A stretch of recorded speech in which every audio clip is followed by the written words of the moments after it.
Сәлем достар, сіздермен бірге Айгерім. Менің каналыма қош келдіңіздер. Бүгін ұйытқыдан осындай қою айран ұйытатын боламыз. Сондықтан видеоны соңына шейін көріңіздер. Осылай сүтті шұңқыр темір ыдысқа құйып аласыздар. Менде бұнда 2,5 литр сүт шықты. Осылай бетіне қаймағы қою болып шыққанша, көтерілгенше пісіріп алатын боласыздар.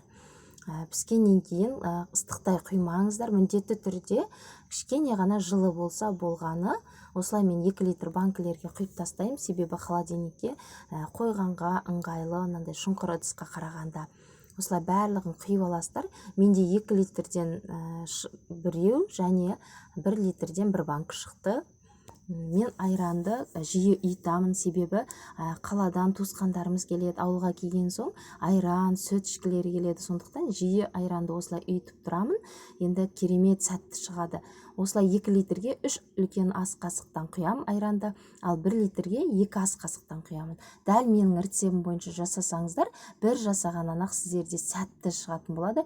Көп оқырмандарым жазып жатады, біздікі болмай қалды, айранымыз ұйымай қалды деп жатады. Сондықтан осы дәл менің рецептіммен жасап көріңіздер.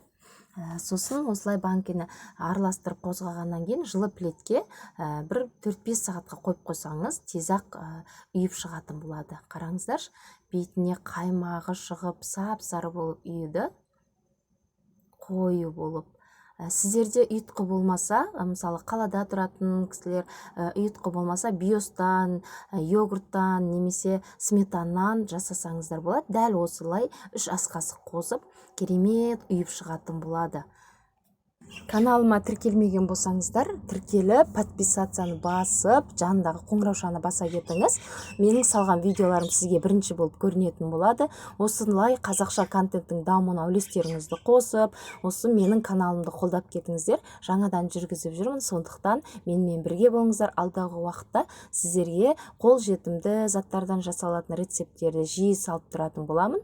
Менің каналымды жіберіп алмау үшін видеоларды тіркеле кетіңіздер. Видеоны соңына шейін көргендеріңізге көп-көп рахмет. Қонақтарға, балаларыңызға осылай құйып беріп қуантыңыздар. Рахмет.